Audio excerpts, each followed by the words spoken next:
Salam sejahtera dalam kasih Tuhan Yesus Kristus, dan tak lupa saya ucapkan selamat pagi menjelang siang. Selamat kita akan sekidangan dengan Tuhan lewat kebenaran firman Tuhan. Puji Tuhan, pertama-tama patut saya menaikkan pujian syukur terima kasih tentunya kepada Tuhan yang mempunyai pekerjaan yang boleh menyertai perjalanan kami. Sebagaimana Bapak Ibu ketahui, pada hari Kamis kemarin pagi subuh kami berangkat ke Malaysia dalam kebaktian kebangunan rohani di sana, dan kami kembali pada hari Rabu sore, berarti Sabtu Minggu pas kami dalam perjalanan dan pelayanan ini. Dan hamba Tuhan dan jemaat yang boleh bertemu kami di sana menyampaikan salam dan hormat kepada Bapak Ibu saudara sekalian yang ada di tempat ini. Puji Tuhan, saya percaya ini berkat dukungan doa dari sidang jemaat yang ada, yang senantiasa mendoakan kami, dan doakan kami juga. Sebentar kami akan bertolak ke Toraja dalam acara share meeting Sekolah Alkitab Philadelphia Makassar angkatan yang ke-38. Puji Tuhan, saya tidak berkomentar lebih panjang lagi. Kita akan membaca firman Tuhan yang saya ambil di dalam kitab Wahyu pasal yang ke-6 ayat yang ke-12 mulai. Dan untuk menghormati pembacaan firman Tuhan, saya jemput Bapak Ibu saudara sekalian bangkit berdiri. Wahyu pasal yang ke-6 mulai ayat yang ke-12 dalam Alkitab terjemahan lama. Firman Tuhan berkata sebagai berikut. Maka aku tampak tatkala anak domba itu membuka meterai yang ke-6 itu, bahwa jadilah gempa bumi besar, dan matahari pun menjadi hitam seperti suatu kain kabungan daripada rambut, dan bulan semata-mata menjadi seperti darah. Dan segala bintang di langit sudah gugur ke bumi, seperti pohon ara yang meluruhkan buah buruhnya tatkala diguncang oleh angin yang besar. Dan langit itu pun hilanglah seperti surat yang digulung, dan tiap-tiap gunung dan pulau sudah berubah keluar daripada tempatnya. Dan segala raja di bumi, dan orang besar-besar, dan panglima, dan orang kaya-kaya, dan yang berkuasa, dan tiap-tiap orang, baik hamba, baik merdeka, sekaliannya bersembunyi di dalam segala gua dan celah-celah batu gunung, serta berkata kepada gunung-gunung dan batu-batu itu, timpalah kami, lindungkanlah kami daripada wajah Dia yang duduk di atas aras itu, dan daripada murka anak domba itu, karena hari yang besar, yaitu hari murkanya itu sudah tiba. Dan siapakah yang dapat menahan? Terima kasih. Puji Tuhan, silakan. Firman Tuhan yang kita baca dan kita dengar pada pagi hari ini menceritakan tentang meterai yang ke-6 di dalam Wahyu pasal yang ke-6. Karena sebagaimana rahasia bagaimana tentang meterai yang pertama sampai meterai yang ke-7 yang punya hubungan dengan Matius pasal yang ke-24, di mana murid-murid bertanya kepada Tuhan Yesus tentang apa alamat kesudahan alam ini dan tanda kedatangan Tuhan pada kali yang kedua. Kalau kita baca dalam Matius 24 ayatnya yang ke-3, Tatkala ia duduk di atas bukit Zaitun, Tatkala ia duduk di atas bukit Zaitun, maka murid-murid itu datang kepadanya ketika sama sendiri, murid-murid datang ketika sama sendiri, serta berkata, nyatakanlah kiranya kepada kami, masa manakah perkara ini berlaku kelak? Dan apakah alamat kedatanganmu? Apakah tanda alamat kedatanganmu dan kesudahan alam ini. Jadi Bapak Ibu Saudara yang kekasih, apa alamat kesudahan alam ini? Alamat kedatangan Tuhan ini adalah pertanyaan dari murid-murid Tuhan, dan Tuhan mengungkapkan akan ada Kristus palsu, akan ada peperangan. Bapak Ibu Saudara, akan ada kesusahan yang akan melanda dunia ini. Dan ini kembali diungkapkan di dalam kitab Wahyu pasal yang ke-6 dengan 6 meterai yang menunjukkan tentang tanda-tanda mendahului kedatangan Tuhan Yesus. Mulai dari meterai pertama berbicara tentang kuda putih yang punya pengertian tentang Kristus palsu yang akan muncul di akhir zaman ini. Dan yang kedua, meterai yang kedua adalah kuda merah, di mana perdamaian dunia sudah dicabut, terjadi peperangan. Dan yang ketiga, meterai yang ketiga adalah kuda hitam, menceritakan kelaparan dan kesusahan menimpa dunia ini. Lalu meterai yang keempat, kuda kelabu, pertarungan antara terang dan gelap. Pertarungan, pekabaran akal-akal manusia, pekabaran setan-setan, dan juga pekabaran yang diwahyukan oleh Tuhan. Dan kita berada pada meterai yang keempat ini. Dan di ujung meterai yang keempat akan terjadi kesempurnaan gereja Tuhan. Terjadi pernikahan antara gereja Tuhan dan Tuhan Yesus sebagai kepala gereja. Meterai yang kelima, di mana akan ada mati syahid besar-besaran. Dan pada waktu itu akan terjadi masa vakum. Tidak ada pemberitaan seperti pada saat ini. Dan meterai yang keenam adalah keangkatan gereja Tuhan. Jadi kita lihat ini punya hubungan dengan Matius pasal yang ke-24. Meterai yang keenam ini akan terjadi seperti yang diungkapkan dalam Matius 24 ayat 30 dan 31. 30 mulai. Setelah itu kelak kelihatan tanda Anak Manusia di langit.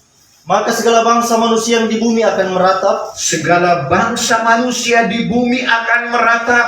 Lalu mereka itu akan memandang Anak Manusia datang di atas awan dari langit. Memandang Anak Manusia, dalam hal ini Tuhan Yesus Kristus, datang di atas awan dari langit. Dengan kuasa dan kemuliaan yang besar. Dengan kuasa dan kemuliaan yang besar. Maka ia pun akan menyuruhkan malaikatnya meniup sangkakala yang besar bunyinya. Pada waktu itu ia akan menyuruhkan malaikatnya untuk meniupkan sangkakala yang besar bunyinya. Dan akan menghimpunkan sekalian orangnya yang terpilih. Menghimpunkan sekalian orang yang terpilih. Daripada keempat penjuru alam. Dari keempat penjuru alam.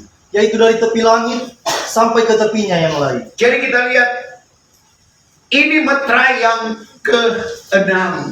Di mana Tuhan Yesus akan datang di atas awan dari langit. Dan dia akan menyuruhkan malaikatnya untuk meniupkan sangkakala yang besar bunyinya. Dan akan mengangkat gereja Tuhan yang tentunya sudah sempurna, tubuh, jiwa, dan roh. Dan celaka bagi mereka yang tidak terangkat pada keangkatan gereja Tuhan. Kenapa? Karena akan masuk pada meterai yang ke-7, yang dimana ini berbicara tentang zaman antikris yang dikatakan oleh Tuhan Yesus pada masa itu, kerusakan yang belum pernah terjadi dan tidak akan terjadi lagi. Sebab itu ajakan Tuhan Yesus kepada orang-orang pilihan ataupun orang yang percaya kepada Tuhan, supaya gereja yang mengandung, gereja yang menyusui, minta, atau gereja kanak-kanak rohani, minta pelarian. Jangan tetap gereja mengandung, jangan tetap kanak-kanak rohani. Minta pelarianmu jangan berlaku pada musim dingin, yaitu meterai yang ke-7 nanti. Karena sekali lagi, kalau kita baca dalam Matius 24 ayatnya yang ke-21. 21. Karena pada ketika itu akan timbul sengsara yang besar. Pada ketika itu akan timbul sengsara yang besar. Seperti yang demikian belum pernah berlaku. Seperti yang demikian ini belum pernah berlaku. Daripada awal kejadian alam. Dari awal kejadian alam. Sehingga sampai sekarang ini. Sekarang ini itu belum berlaku. Dan kemudian daripada itu juga tidak akan jadi pula. Setelah itu juga, setelah 3,5 tahun zaman antikris itu tidak akan berlaku lagi. Hanya akan berlaku di meterai yang ke-7. Jadi sebelum meterai ke-7 ada meterai ke-6. Berbicara tentang keangkatan gereja Tuhan. Bapak Ibu Saudara, apa yang terjadi dalam ayat ini mengatakan, maka aku tampak anak domba itu membuka meterai yang ke-6 itu, bahwa jadilah gempa bumi yang besar, dan matahari pun menjadi hitam seperti suatu kain kabungan, daripada rambut, dan bulan semata-mata menjadi seperti darah, dan segala bintang di langit sudah gugur ke bumi, seperti pohon ara yang meluruhkan buah buruknya tatkala diguncang oleh angin yang besar. Dan langit itu pun hilanglah seperti surat yang digulung. Jadi kita perhatikan, pada masa kedatangan Tuhan Yesus, pada kali yang kedua, fase yang pertama. Karena kedatangan Tuhan pada kali yang kedua ada 2 fase. Yang dalam pelajaran kedatangannya secara tidak resmi karena tidak berpijak di bumi, yaitu hanya di atas awan dari langit. Dan kedatangan Tuhan yang kedua akan berpijak di Bukit Zaitun sebagaimana dia terangkat, begitu juga dia akan turun yang akan mengakhiri zaman antikris pada waktu itu. Jadi kita perhatikan Bapak Ibu Saudara yang kekasih di dalam Tuhan Yesus Kristus, apa yang terjadi pada waktu keangkatan gereja Tuhan. Memang beda pandangan.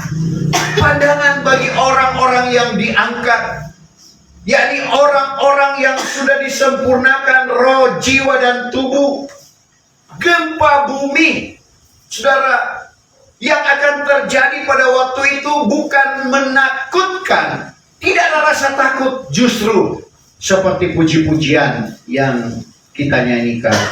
Dan gunung-gunung pun bersorak-sorak memuji Dia, dan pohon-pohon pun bertepuk tangan memuji Dia. Ini gempa bumi yang besar bagi orang yang terangkat. Kalau kita baca dalam Yesaya 55 ayat yang ke-12. 12. Karena dengan kesukaan kamu akan keluar. Karena dengan kesukaan kamu akan keluar dari bumi ini.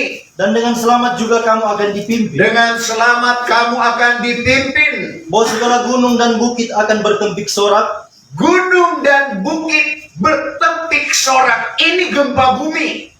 Dan menyanyi ramai-ramai di hadapan kamu. Tapi pemandangan orang-orang yang diangkat itu adalah suatu hal yang menyenangkan.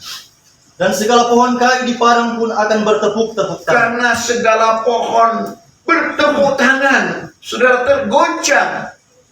Sementara orang-orang yang tertinggal, Bapak Ibu Saudara, akan merasa ketakutan, meratap. Sesuai dengan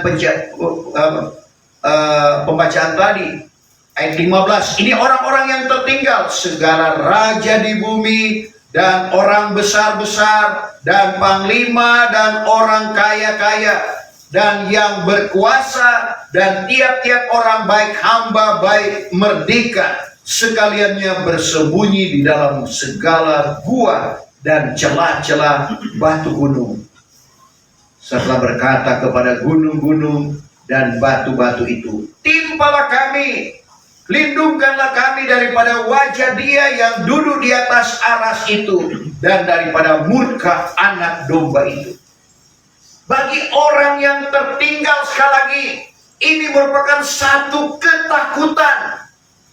Kalau di Toraja banyak gunung batu, banyak gua-gua. Jadilah seperti ayat ini, mereka akan ke sana dan minta supaya gunung batu menimpa kehidupan mereka.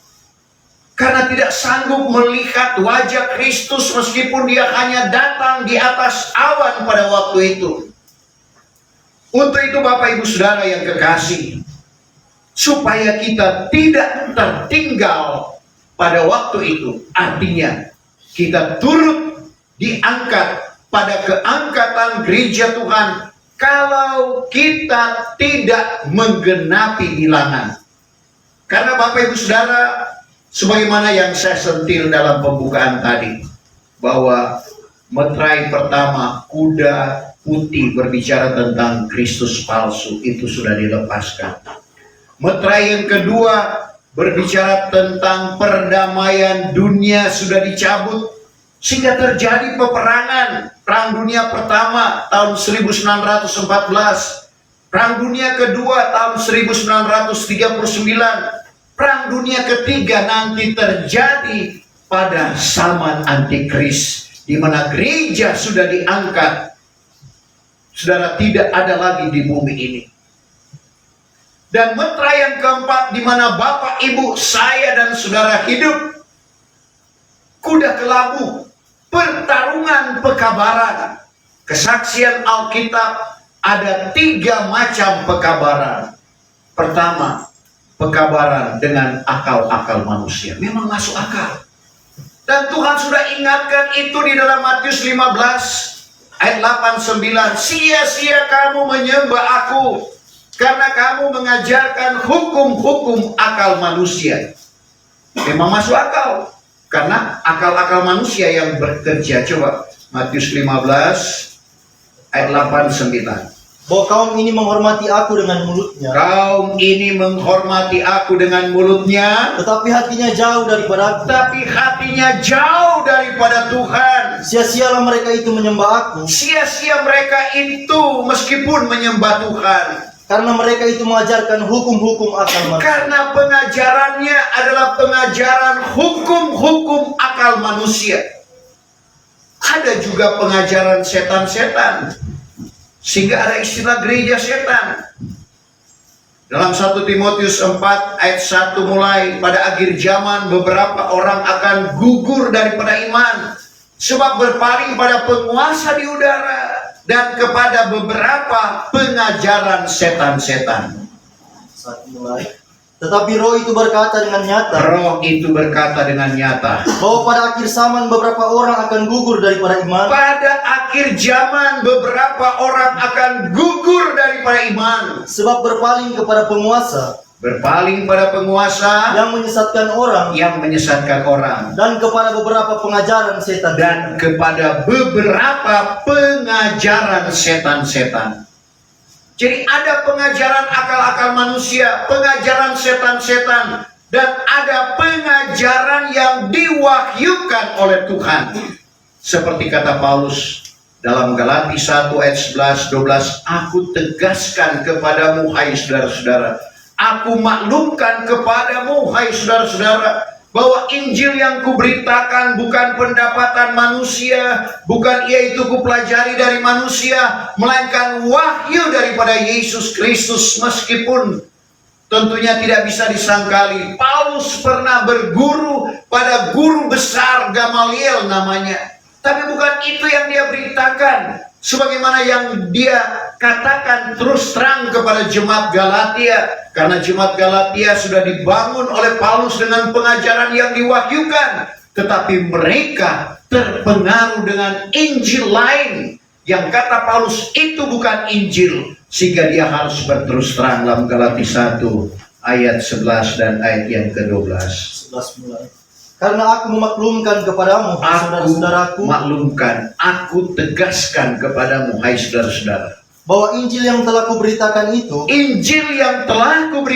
itu bukanlah pendapatan manusia. bukan pendapatan manusia. Karena bukannya aku ini sudah menerima dia daripada manusia, Karena bukannya ia itu sudah kuterima dari manusia, dan bukannya pula ia itu kupelajari, bukan ia itu kupelajari, melainkan oleh wahyu daripada Yesus Kristus. melainkan wahyu daripada Yesus Kristus, untuk mengimbangi 11 rasul yang lain. Karena Paulus dipanggil oleh Tuhan setelah Tuhan Yesus naik ke sorga, dan dia menerima wahyu dari Tuhan. Demikian juga dengan Rasul Yahya. Tadinya dia murid Tuhan, dan dia bersyukur juga Bapak Ibu Saudara.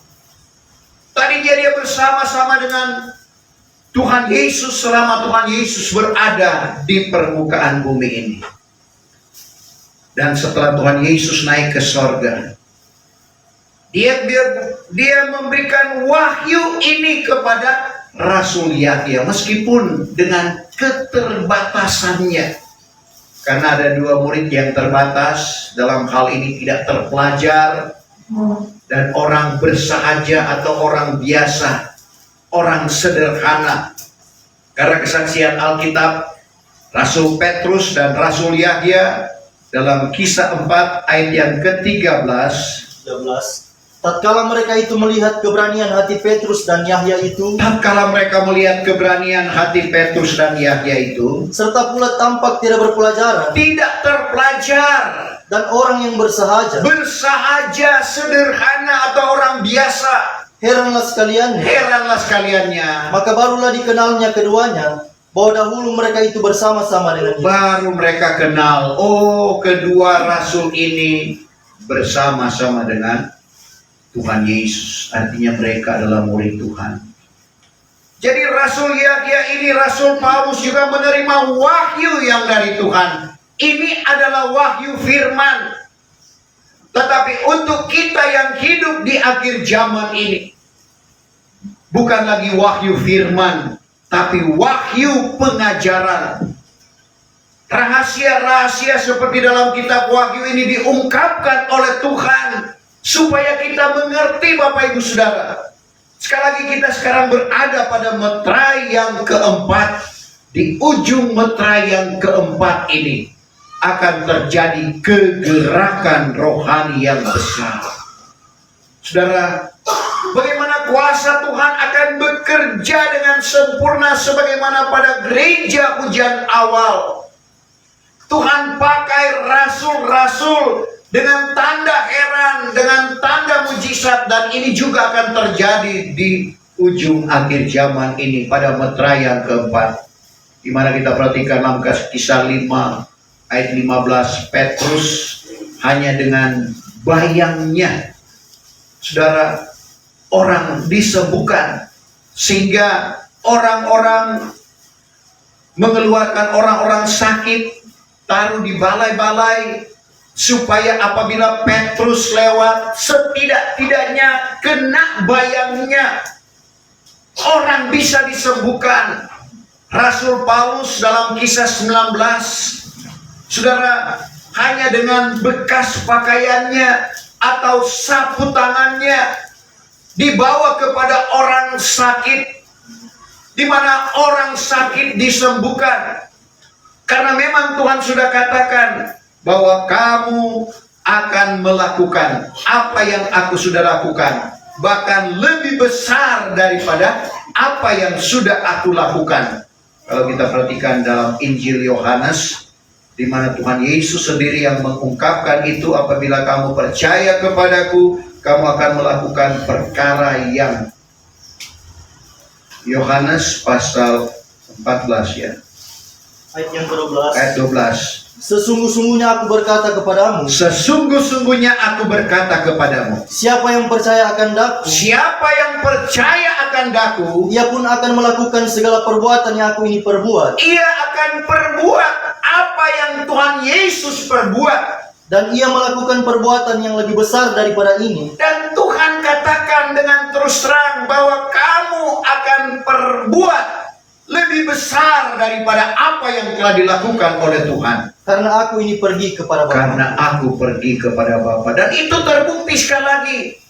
Tadi saya sudah sentil dalam Kisah 19 ayat 12. Bagaimana Paulus coba untuk jelas kita baca. Kisah 19 ayat 12. 12. Sehingga sapu tangan dan kain bekas, tubuhnya pun sudah dibawa orang kepada orang yang sakit itu. Sapu tangan, bekas pakaian Paulus dibawa kepada orang sakit. Lalu penyakit itu pun hilanglah daripada mereka itu. Penyakit itu hilang daripada mereka itu. Dan segala setan pun keluar. Setan pun keluar. Ini akan terjadi Bapak Ibu Saudara pada kegerakan rohani yang besar. Karena disinilah letak kesempurnaan gereja Tuhan. Menggenapi apa yang dikatakan oleh Tuhan Yesus dalam Matius 5 ayat 48. Hendaklah kamu sempurna seperti Bapa di sorga sempurna adanya. Firman Tuhan ya dan amin. Apa yang difirmankan itu akan terjadi. Mungkin bagi kita manusia kita katakan atau menyelidik hukum yang sempurna serta bertekun, tidak menjadi orang yang dengar lalu lupa akan firman Tuhan itu, melainkan orang yang menurut dengan sebenarnya atau menurut dengan sungguh-sungguh, maka ialah yang berbahagia di dalam hal ia menurut itu. Kenapa? Tiada menjadi orang mendengar yang terlupa, Tidak menjadi orang dengar lalu lupa akan firman Tuhan itu, melainkan orang yang menurut dengan sebenarnya. menurut atau melakukan dengan sungguh-sungguh. Maka ialah orang yang berbahagia di dalam hal yang Ialah orang yang berbahagia di dalam ia menurut itu. Kenapa berbahagia? Karena tentunya akan disempurnakan. Hanya kabar kesempurnaan yang akan membawa orang kepada sempurna. Kabar pengantin Kristus membawa orang pada pengantin Kristus. Tapi jangan cuma jadi kabar. Oh, kabarnya pengantin tapi tidak jadi pengantin. Kenapa? Kalau kita tidak setia. Karena kita perhatikan ancaman juga bagi orang-orang yang sudah dewasa rohani, seperti yang diperumpamakan oleh Tuhan Yesus dalam Matius pasal 25 ayat 1 sampai ayat 13. Di sana ada perumpamaan 10 anak darah. Anak darah berarti sudah akil balik. Anak darah berarti sudah dewasa. Tetapi ada 5 yang bijak, ada 5 yang bodoh. 5 yang bijak, ada pelita dan cukup persediaan minyaknya. 5 yang bodoh, ada pelita, ada minyak, tapi kehabisan minyak. Pelita adalah berbicara tentang firman. Minyak adalah berbicara tentang Roh Kudus. Sebab itu biarlah firman dan roh ini tetap ada di dalam kehidupan kita. Tetap menuntun kehidupan kita kepada penyembahan yang benar. Dan akan membawa kita sampai ke tempat kediaman Allah. Itulah rahasia Mazmur 43 ayat 3. Pemazmur meminta supaya suruhkanlah terang dan kebenaran Tuhan memimpin aku ke bukit kesucian, yaitu penyembahan di dalam roh dan kebenaran, dan tempat kediaman tentunya sorga yang kekal. Mazmur 43 ayatnya yang ketiga. Suruhkanlah terangmu dan kebenaranmu, Suruhkanlah terang dan kebenaranmu, supaya keduanya itu memimpin aku, keduanya terang dan kebenaran yang akan memimpin kita, dan membawa aku ke bukit kesucianmu, membawa kita ke bukit kesucian, yaitu penyembahan yang yang benar, dan ke dalam tempat kediaman. tempat kediaman yaitu sorga yang kekal. Sekali lagi, terang sama dengan firman. Kita buktikan, terang sama dengan Tuhan Yesus. Dalam Yahya 8 ayat 12, Tuhan Yesus berkata, "Akulah terang dunia. Barang siapa yang mengikut aku tidak akan berjalan di dalam gelap, melainkan akan memperoleh terang hidup itu." Jadi terang sama dengan Tuhan Yesus. Tuhan Yesus adalah firman yang menjelma menjadi manusia. Yohanes 1 ayat 14. 14. Maka firman itu telah menjadi manusia, Firman itu telah menjadi Tuhan Yesus Kristus, serta tinggal di antara kita. serta tinggal di antara kita. Jadi kita lihat, terang sama dengan Tuhan Yesus sama dengan firman. Jadi otomatis terang di sini berbicara tentang firman. Kebenaran atau roh kebenaran yang tidak lain berbicara tentang Roh Kudus. Yohanes 16 ayat 13. Apabila ia sudah datang, yaitu roh kebenaran, maka ia akan membawa kamu kepada segala kebenaran.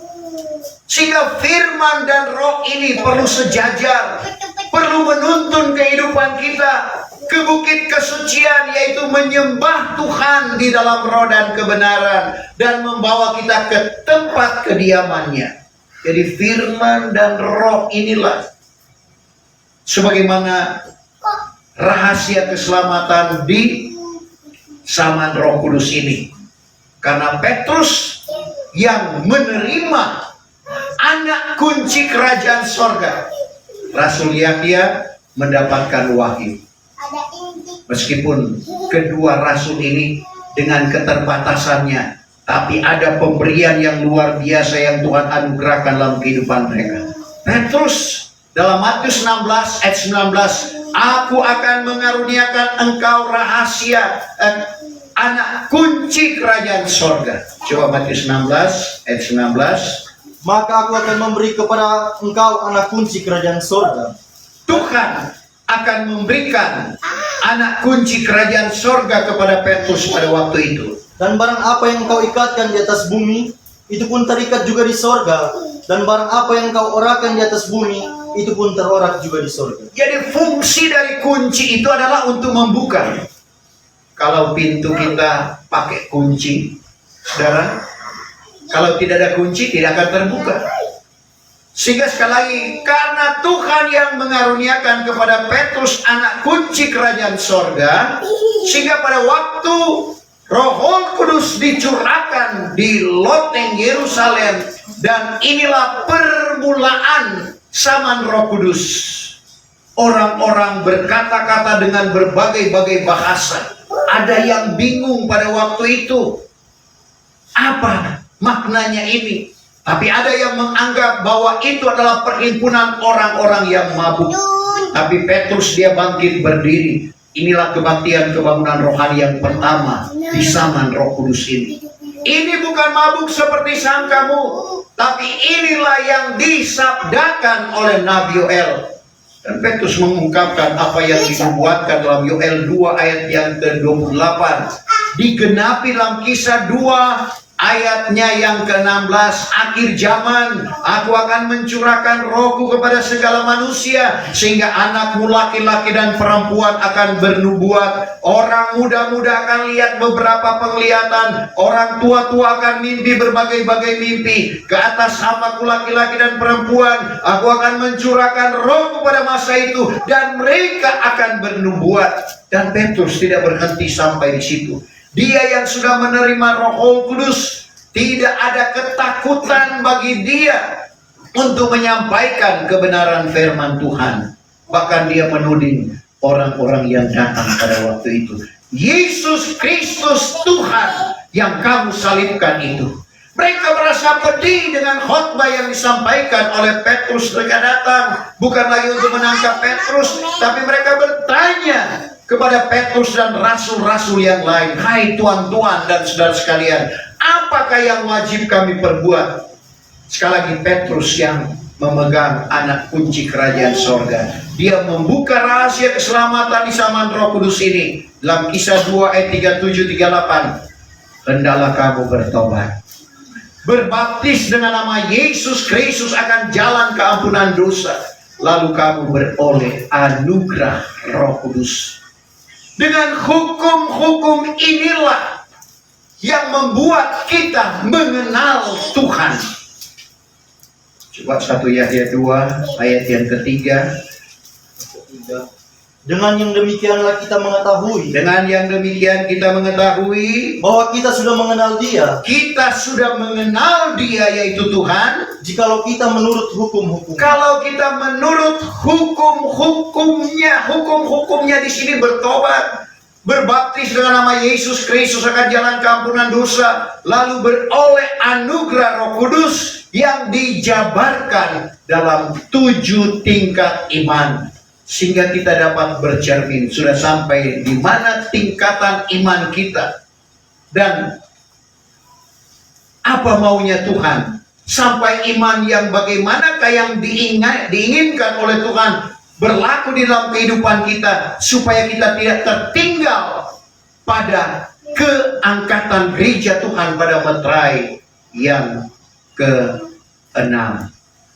Karena mulai dari mendengar firman, percaya, terima Tuhan Yesus, kedua menyesal dan bertobat, ketiga mengeluarkan buah-buah pertobatan, keempat baptisan air, kelima baptisan roh, kepenuhan roh, keenam karunia-karunia roh, jawatan Tuhan, dan buah-buah roh, 7 sempurna. Karena 7 adalah angka sempurna. Kita dapat bercermin, jangan kita puas sudah pada tingkat yang keempat, dibaptis dengan air, meskipun sesuai dengan firman Tuhan. Tiba masa pengukuran dalam Wahyu 11 ayat 12, itu masih tergolong di halaman, tidak akan diukur. Sebab itu kita perlu beroleh anugerah Roh Kudus, mulai dari baptisan roh, kepenuhan roh. Saudara, baptisan roh kapan saja Tuhan boleh anugerahkan di dalam kehidupan kita, baik secara tumpang tangan maupun tanpa tumpang tangan, sesuai dengan apa yang ada di dalam Alkitab.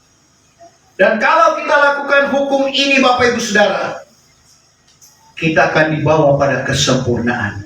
Dan kalau sudah sempurna di meterai yang keempat ini, maka terjadilah pernikahan. Pernikahan artinya penyatuan kepala, yaitu Tuhan Yesus, dan kita adalah anggota tubuhnya. Dan masuk pada meterai kelima, sekali lagi masa vakum, tidak ada lagi pemberitaan. Orang akan merasakan kelaparan rohani. Tuhan datangkan kelaparan rohani. Bukan lapar dan dahaga akan roti, tetapi lapar dan dahaga untuk dengar firman Tuhan. Mereka akan beridar-idar menuntut firman, tetapi tidak akan didapatnya. Amos 8, 11, 12 berlaku. Dan orang-orang yang sudah disempurnakan di meterai yang keempat, ada 2 pilihan, tapi pilihan itu bukan kita yang memilih, Tuhan yang menentukan. Kalau kita untuk menggenapi bilangan, karena seperti dalam Wahyu pasal yang ke-6 ayat 9 sampai ayat 11, ada orang-orang yang ditentukan oleh Tuhan untuk menggenapi bilangan. Karena waktu itu orang-orang yang mati dibunuh, darahnya seperti darah Abel, mengadu kepada Tuhan, Tuhan, berapa lamakah lagi Engkau tidak membelakan darah kami? Coba kita baca meterai yang kelima dalam Wahyu 6 ayat 9 sampai 11. Tatkala anak domba itu membuka meterai yang kelima itu, aku tampak di bawah tempat persembahan itu segala jiwa orang yang telah terkena bunuh karena firman Allah dan karena kesaksian yang dipegang oleh mereka itu. Maka berteriaklah mereka itu dengan suara besar, katanya. Berteriaklah mereka itu dengan suara besar, katanya. Berapa lamakah lagi ya Tuhan? Berapa lamakah lagi ya Tuhan? Yang kurus dan yang benar, Engkau tiada menghukumkan dan membelakan darah kami ke atas segala orang yang duduk di bumi itu. Maka kepada masing-masing dikaruniakanlah sehelai jubah putih, dan dikatakan kepada mereka itu bahwa haruslah mereka itu bersabar di dalam Haruslah mereka bersabar di dalam sedikit masa. sehingga genap bilangan segala orang yang sertanya menjadi hamba, yaitu saudara-saudaranya yang akan dibunuh kelak sama seperti mereka itu juga. Yang akan menggenapi bilangan. Jadi kalau ditentukan untuk menggenapi bilangan yang akan mati, tentunya akan mati sakit. Tapi tidak menjadi masalah. Karena tetap akan dibangkitkan pada kebangkitan pertama. Dan orang-orang yang tidak mengalami kematian, yang akan diangkat pada keangkatan gereja Tuhan, tidak akan mendahului orang-orang yang sudah mati. Tunggu di awan-awan. Kenapa? 1 Tesalonika pasal 5 ayat 14. Kita yang tertinggal, bukan tertinggal di bumi ini ya, tertinggal yang tidak mengalami kematian, tidak akan mendahului orang-orang yang sudah mati.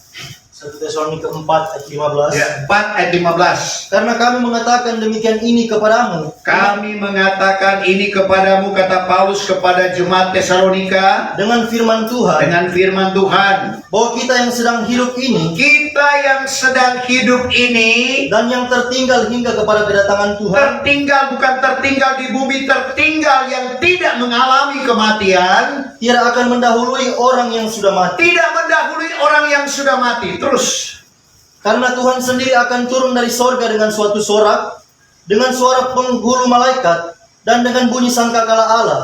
Maka segala orang yang telah mati di dalam Kristus orang yang mati di dalam Kristus akan bangkit dahulu. akan bangkit dahulu. Kemudian kita yang sedang hidup, Kita yang sedang hidup yang ada di awan-awan, yang telah tertinggal ini, akan diambil ke dalam awan bersama-sama dengan mereka itu, diambil dari awan bersama-sama dengan mereka yang dibangkitkan pada kebangkitan pertama.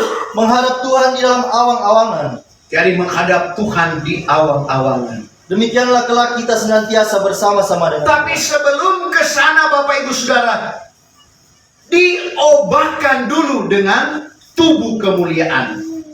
Karena daging dan darah tidak bisa mewarisi kerajaan sorga. Masuk pada pesta perjamuan kawin anak domba dalam Wahyu 19 ayat yang ke-7. Ketika kawin anak domba sudah tiba, istri atau pengantinnya sudah bersedia, maka kita perhatikan diobatkan terlebih dahulu. 1 Korintus 15 ayatnya yang ke-50 sampai 52. 50 mulai. Tetapi inilah kukatakan, hai saudara-saudaraku, Paulus katakan kepada orang-orang yang ada di Korintus, bahwa daging dan darah tidak dapat mewarisi kerajaan Allah. meskipun sempurna tapi masih punya daging dan darah, tidak akan mewarisi kerajaan Allah. Dan keadaan yang akan binasa Keadaan yang akan binasa tiada mewarisi keadaan yang tiada akan binasa. tidak akan mewarisi keadaan yang tidak akan binasa. Ingatlah, Ingatlah, aku menyatakan kepadamu suatu rahasia, aku menyatakan kepadamu satu rahasia, bahwa bukan sekalian kita ini akan mati, bukan kita semua akan mati, tetapi kita sekalian akan diobatkan. kita akan diobatkan. Terus Di dalam sesaat, di dalam sesaat, di dalam sekejap mata, dalam sekejap mata, pada bunyi sangkakala yang akhir. pada bunyi sangkakala yang akhir, Karena sangkakala akan berbunyi, dan segala orang mati akan dibangkitkan orang mati akan dibangkitkan, dengan keadaan yang tiada akan binasa, dan kita ini akan diobatkan. kita akan diobatkan. Pada waktu keangkatan gereja Tuhan, orang diangkat hidup-hidup, terjadi bunyi sangkakala yang besar. Pada waktu kebangkitan pertama juga akan ada bunyi sangkakala yang akhir. Dan kita ini akan diobatkan dengan tubuh kemuliaan, baru masuk pada pesta perjamuan kawin anak domba Allah selama 75 hari. Dari mana 75 hari? Dari Daniel 12 ayat yang ke-12. Berbahagialah ia yang bernanti-nanti sampai pada 1335 hari. Coba Daniel 12 ayat 12. 11. Berbahagialah ia yang bernanti-nanti, Berbahagialah ia yang bernanti-nanti dan yang sampai kepada 1335 hari. dan yang sampai pada 1335 hari. Dikurangi Wahyu 12 ayat 6. selama gereja disingkirkan 1260 hari, atau itu pun selama zaman antikris di bumi. Dan Wahyu 12 ayat 6. Maka perempuan itu pun larilah ke padang belantara. Di situ ada suatu tempat disediakan Allah baginya, supaya ia dipeliharakan di situ 1260 hari. Jadi 1335 kurang 1260 hari sama dengan 75 hari pesta perjamuan kawin anak domba di awang-awangan. Lalu turun ke bumi ini, masuk pada 1000 tahun masa damai. Sesuai dengan ungkapan ini berarti di 1000 tahun masa damai ada dua jenis manusia. Manusia yang sudah diobatkan dengan tubuh kemuliaan, dan manusia yang lolos pada zaman antikris. Seperti biasa, karena mereka sesuai dengan apa yang diungkapkan, masih terjadi perkembangbiakan. Suami istri yang lolos pada zaman antikris masih bisa melahirkan di 1000 tahun masa damai. Lalu iblis akan dilepaskan sedikit masa, lalu bumi ini akan dihanguskan berdasarkan Wahyu pasal 20 ayat 1 sampai 3. Lalu masuk pada bumi baru, langit baru, Yerusalem baru. Di sanalah tempat kediaman Allah bersama-sama dengan manusia. Jadi kalau kita simak rahasia ini, kita ada di surga hanya 75 hari. Nanti kita akan bersama-sama dengan Tuhan di Yerusalem baru, bumi baru, langit baru. Kita baca Wahyu 21 ayat 1 sampai ayat 3. Di sana tempat kediaman Allah bersama-sama dengan manusia. 1 mulai. Maka aku tampak pula langit baru dan bumi baru. Diperlihatkan kepada Rasul Yahya langit baru, bumi baru. Karena langit mula-mula dan bumi mula-mula itu sudah lenyap, dan laut pun tidak ada lagi. Tidak ada lagi laut di sana, tidak akan terjadi tsunami.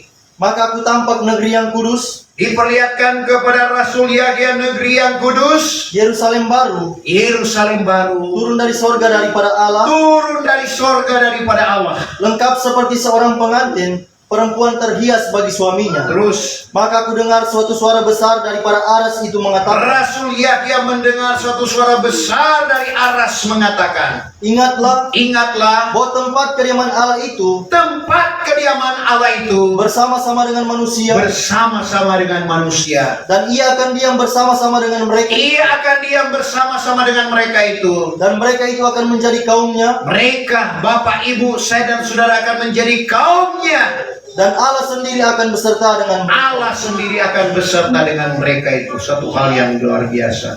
Inilah hidup yang kekal yang dijanjikan oleh Tuhan di dalam kehidupan kita. Puji Tuhan. Kita akan masuk pada perjamuan suci.